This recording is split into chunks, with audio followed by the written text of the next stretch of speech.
Hi అండి. అందరికీ నమస్తే. ఇక్కడ నేను ఒక బ్యాంకు అకౌంటు నెంబరు, ఒక ఫోటో అంటే ఒక వ్యక్తి బ్యాంకు అకౌంట్ డీటెయిల్స్ నేను ఇక్కడైతే స్క్రీన్ షాట్ చేశానన్నమాట. నేను ఒక యూట్యూబ్ నుంచి దీన్ని డౌన్లోడ్ చేసుకున్నాను. అంటే ఇక్కడ ఆయన పేరు వచ్చేసి కావూరి రమేష్ అన్నమాట. కావూరి రమేష్, మరి గుంటూరు జిల్లా అది. వాళ్ళు వచ్చేసి నూతక్కి అనే ఒక ఈ బ్యాంకు అకౌంట్ డీటెయిల్స్ అన్నీ నూతక్కి అనే బ్రాంచీలో ఉన్నాయన్నమాట. ఇది సేవింగ్ బ్యాంక్ అకౌంటు. విషయం ఏంటి అంటే మీకు ఇక్కడ నేను అకౌంట్ నెంబరు ఇక్కడ నేను జూమ్ చేస్తున్నాను. తర్వాత వచ్చేసి ఫోన్ నెంబర్ కూడా ఇక్కడ ఉందన్నమాట. గమనించండి. ఆయన పేరు వచ్చేసి కావూరి రమేష్. ఇంకోటి వచ్చేసి ఇక్కడ ఎస్బీఐ ఐఎఫ్ఎస్సి కోడ్ కూడా ఉందన్నమాట. ఎస్బీఐ N001495 అన్నమాట ఐఎఫ్ఎస్సి కోడు. ఇక్కడ అకౌంట్ నంబర్ వచ్చేసి 3109445629 ఇది వాళ్ళ అకౌంట్ నెంబరు.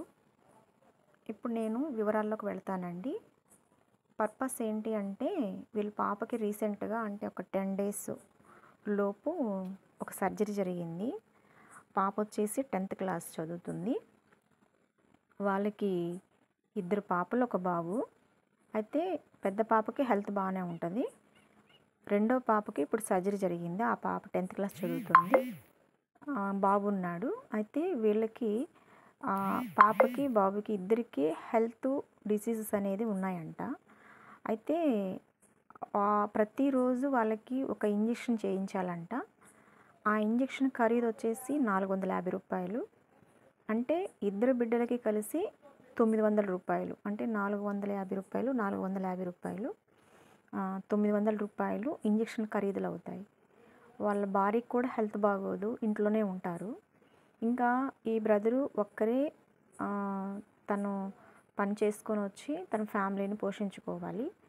అలాంటి సిచ్యువేషన్లో ఆ పాపకి చిన్న ప్రాబ్లం జరిగి కింద పడిపోయి ఆ కాలు చిన్న ఏదో గుచ్చుకొని అది 2 రోజుల తర్వాత నల్లగా అయిపోయి అంటే మెడికల్ షాప్లో తీసుకొచ్చి మెడిసిన్స్ వేసిన తర్వాత అది కొంచెం నల్లగా అయిపోవటము, మరలా వాళ్ళు వేరే హాస్పిటల్కి తీసుకెళ్ళటము, వాళ్ళు కట్టు కట్టటము, అలా ఇన్ఫెక్షన్ అయిపోవటము, ఇలా మొత్తం జరిగి వాళ్ళ పాపకి కాలు మోకాలు వరకు తీసేశారన్నమాట.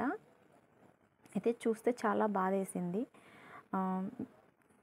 మీలో ఎవరైనా ముఖ్యంగా ముందు ప్రార్థన చేయండి. ఎందుకంటే అది చాలా నష్టం ఆ కుటుంబానికి. పిల్లల్లో అది తీరని గాయము. బాబు కూడా చిన్న బాబే, ఒక 10 years ఉంటాయి బాబుకి కూడా. ఆ కుటుంబానికి చాలా లోటు ఇప్పుడున్న సిచ్యువేషను. కాబట్టి ముందు దేవునికి మొరపెట్టండి. మరి వారి జీవితాలు బాగుండాలని. ఎందుకంటే ఏ మనుషులు కూడా సహాయం కొంతవరకే చేయగలరు, కొంత పరిమితి వరకే చేయగలరు. కానీ వాళ్ళ కుటుంబాన్ని పోషించాలంటే దేవుడే పోషించాలి. కాబట్టి మీరందరూ మీ వ్యక్తిగత ప్రార్థనలో వారి కుటుంబానికి జ్ఞాపకం చేసుకోనండి. వారికి దేవుడు సహాయం చేయలాగున. అలాగనే మీలో ఎవరైనా ఎందుకు అంటే ఎవరి పరిస్థితి ఎప్పుడు ఎలా వస్తుందో తెలియదు. కాబట్టి ఆ పిల్లలకి ఏదైనా హెల్ప్ చేసే పని అయితే మీరు కొంత ఆర్థికంగా మీరు ఆదుకుంటారని ఆ చుట్టుపక్కల నూతక్కి గుంటూరు జిల్లాలో కానీ నూతక్కి ఆ విలేజ్లో కానీ ఇంకా వాళ్ళ విలేజ్ వచ్చేసి చూడండి దుగ్గిరాల కాదండి, గుగిరాల. విలేజ్ వచ్చేసి గుగిరాల. సో కాబట్టి ఎవరైనా మీరు హెల్ప్ చేయొచ్చు. లేదు ఎక్కడున్నా కూడా మీరు హెల్ప్ చేసే మనసు ఉంటే మీరు హెల్ప్ చేయండి. ఎందుకంటే ఇళ్లల్లో ఫంక్షన్స్కి ఎన్నో వేల రూపాయలు ఖర్చు పెడతా ఉంటాము. చాలామంది యువత కూడా చాలామంది బర్త్డే పార్టీస్ అని ఇంకా చాలా ఖర్చు వేస్ట్ ఖర్చులు చాలా చేస్తుంటారు. కానీ మీరిచ్చే ఒక్క 10 రూపాయలు, ఒక 100 రూపాయలు, ఒక 1000 రూపాయలు అయినా సరే వాళ్ళ కుటుంబానికి చాలా హెల్ప్ఫుల్గా ఉంటుంది. వాళ్ళకి జీవితం మీద ఆశ కలుగుతుంది అన్నమాట. దేవుడి మీద, మనుషుల మీద గౌరవం పెరిగిద్ది. సో కాబట్టి ఎవరైనా మీరు హెల్ప్ చేసే వాళ్ళు ఉంటే తప్పకుండా నేను ఇక్కడ మరలా నేను కామెంట్లో పెడతాను అతని డీటెయిల్స్ మొత్తం కూడాను. మీరు ఎవరైనా కొంచెం హెల్ప్ చేయగలిగితే చెయ్యండి. ఎందుకంటే ఈ పాప వచ్చేసి ఇప్పుడు గుంటూరు ఎన్ఆర్ఐ హాస్పిటల్లో ఉంది ప్రస్తుతానికి. ఆ పాప ఆపరేషన్ జరిగి మరి ఒక బ్రదర్ వెళ్ళి ఆ వీడియో చేశారన్నమాట. దాని ద్వారా నాకు తెలిసింది. అయితే మనకి మంచి మనసు ఉండాలి, కానీ కనీసం మనం పెద్దవాళ్ళు అంటారు కదా, మనం పెట్టలేకపోయినా పెట్టేవాళ్ళు ఇళ్ళను చూపించాలి అని చెప్పానని. కాబట్టి వీలంత వరకు కనీసం 100 అయినా 200 అయినా 300 అయినా మీకు ఎంత తోస్తే అంత మీరు ఏముందిలే 100 రూపాయలు కదా అనుకోవద్దు, 10 రూపాయలను పంపించండి. అది చాలా అవసరం అవుతుంది. కనీసం టీ కన్నా వస్తాయి కదా, కనీసం టిఫిన్ కన్నా వస్తాయి కదా. సో కాబట్టి దయచేసి మరి ఈ హెల్ప్ చేస్తారని, ఎందుకంటే మనుషులమే సహాయం చేయాలి.